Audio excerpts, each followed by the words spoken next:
Hey, what's going on? Jeff Ratcliffe here. It's fantasy football draft season, my favorite time of the year. And you know, at this time of year, I'm always getting questions of which player do I prefer? Pick a player, player A or player B. And we know we have to do that on draft day. It's very important. Player comparisons, always an important thing to do. So let's run down a scenario here at the tight end position, a player comparison, a pick you might have to make. The big three are off the board, right? Gronk is gone.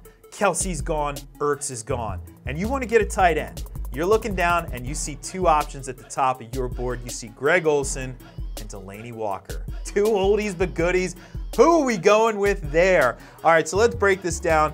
Greg Olsen, injured last year, we know that, but he's consistently been a top fantasy tight end over the course of his career, year in and year out. You could set your watch to Greg Olsen's fantasy production. Had 1,000 yards in each of the previous 3 seasons to the injury, so remarkable productivity there out of him.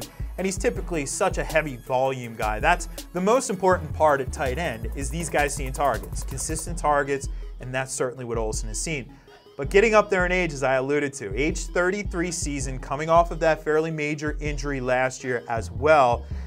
The question I have, other than the age, do some of the targets migrate elsewhere with Greg Olsen? We know this offense isn't the same as it was a couple years ago. You know, they were sort of a slow, big-bodied offense for quite some time. They had Kelvin Benjamin, they had, obviously, Devin Funchess is still there, but the team has remade themselves, right? Now they have these dynamic options. They have Christian McCaffrey out of the backfield.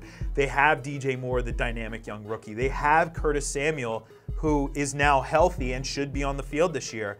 So do some of the targets go away from Greg Olsen? That is a bit of a question that we obviously have to address here.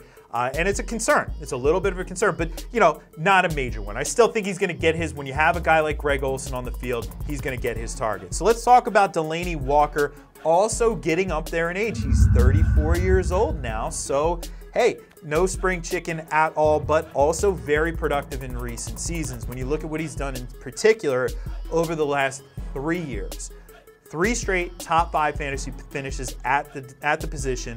Topped 800 receiving yards in each of those years as well, including 1,000-yard season, which is not easy at all for tight ends to do in the NFL. Now, the big knock, only 3 touchdowns last year. That being said, he did see a lot of work in the red zone, so I'm not too overly concerned about the touchdown productivity. And I'm also excited about what the Titans have going on the offensive side of the ball this year. Matt LaFleur going to be in it, offensive coordinator, adding some new wrinkles to things, perhaps really tapping into Marcus Mariota's skill set. And maybe you do have some of the targets possibly migrate elsewhere to, you know, Corey Davis if he takes a step forward this year. But still, Delanie Walker going to be very heavily involved. So who do I pick if I have my choice of Greg Olsen or Delanie Walker? I am going to go with Walker. Walker's my guy here. Wouldn't talk you out of Greg Olsen, but Delanie Walker, I think that the touchdown productivity, you're going to get a little bit of an uptick there, but you're going to see the same volume. And like I said, it's not the Mike Mularkey offense anymore. It's not going to be boring smash mouth football. It's going to be exciting Matt LaFleur football. Remember, Matt LaFleur 2 years ago was with the Atlanta Falcons. That was one of the best offenses we've seen in recent history from a productivity standpoint. And last year he was with the Rams. All right, so now he gets to call the shots with the Titans. Delanie Walker should benefit from Matt LaFleur there. So who do you like? Greg Olsen, Delanie Walker, who are you picking if you had to pick one? Tell us in the comments below. Hit that like button and subscribe to the channel for more videos. And by the way, go check out all the fantasy football goodness at ProFootballFocus.com.